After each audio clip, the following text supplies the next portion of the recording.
ஜெய் பவானி. ஜெய் பவானி. உங்கள் பேர் என்ன பேருமா? என் பேர் முத்துலட்சுமிமா. உங்களுக்கு எந்த ஊரு? எனக்கு மருதமுத்து. என்ன பிரச்சனைக்காண்டி வந்திருக்கீங்க? எனக்கு 4 மாசமா சாப்பிட முடியல, தூக்கம் இல்லை. அம்மா வந்ததுக்கு அப்புறம் தான் எனக்கு சாப்பிட முடியுது, தூங்க முடியுது. நான் நல்லா இருக்கேன் பார்த்துடுங்க. எவ்வளோ நல்லா இருந்துச்சு நீங்க? என்னது நான் சாப்பிட முடியாம எனக்கு 4 மாசமா சாப்பாடும் இல்லை, தூக்கமும் இல்லாமல் இருந்தது.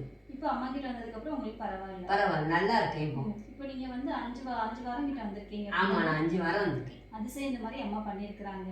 ஆமா. அம்மா உங்களுக்கு பரிகாரம் அந்த மாதிரி எதுவும் சொல்லியிருந்தாங்களா? எனக்கு பரிகாரம்லாம் இல்லை, நீங்க தொடர்ந்து அம்மா நம்பிக்கையோட கும்பிடுங்கம்மா, நல்லாவுன்னு அம்மா சொன்னாங்க. நானும் அதை தொடர்ந்து நம்பிக்கையோட இப்போ 5ஆவது வாரம் வந்திருக்கேன். எனக்கு வாரம் நான் ஒரு தோசை சாப்பிட முடியாம இருந்தவளுக்கு மறுநாளே நான் 3 இட்லி காலையிலே சாப்பிட்டேன். நைட்டுக்கு நான் 4 அப்பம் சாப்பிட்டேன்.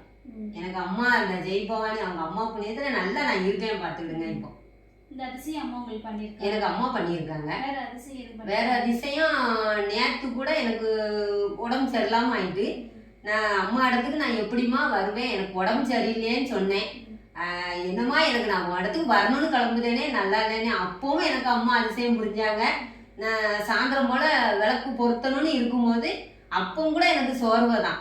வந்த உடனே கற்களை விளக்கு பொருத்திட்டு நிற்கும் போதே அந்த பவானி அம்மா என்கிட்ட பேசினாங்க. அம்மா நான் வா அப்படின்னு இந்த சின்ன பிள்ளை மாதிரி என்னை விளையாட்டு பிள்ளையாவே என்னை கூட்டி விளையாண்டாங்க. அந்த அம்மாவோட அதிசயம், அந்த அம்மாவை நான் முழு நம்பிக்கையோட இருக்கேன். அந்த அம்மா இடத்துக்கு வந்ததுக்கு அப்புறம் தான் இப்போ நல்லா ஆரோக்கியமா இருக்கேன். இப்போ நல்லா இருக்கேன். இப்போ நான் நல்லா இருக்கேன். சரி. ஜெய் பவானி இவங்க உடம்புல பிரச்சனைக்காண்டி நம்ம கோயிலுக்கு வந்திருந்தாங்க. இப்போ வந்து இவங்களுக்கு 4 மாசமா அந்த பிரச்சனையே இப்போ வந்து 5 வாரம் வந்திருக்காங்க. ஆனால் வந்து ஒரே வாரத்தில் அம்மா இவங்களுக்கு சரி பண்ணி கொடுத்துருக்காங்க. இவங்களுக்கு அம்மா பரிகாரம் மாதிரி அம்மா எதுவும் சொன்னதில்லை. ஆனால் இவங்க அம்மாவை நம்பி வந்தாங்க. இப்போ அம்மா அதை சரி பண்ணி இவங்களுக்கு கொடுத்துருக்காங்க. அதை நன்றி சொல்கிற விதமாக இன்னும் அவங்க அம்மாவை தேடி வந்துக்கிட்டு தான் இருக்காங்க தொடர்ந்து. ஜெய் பவானி. ஜெய் பவானி.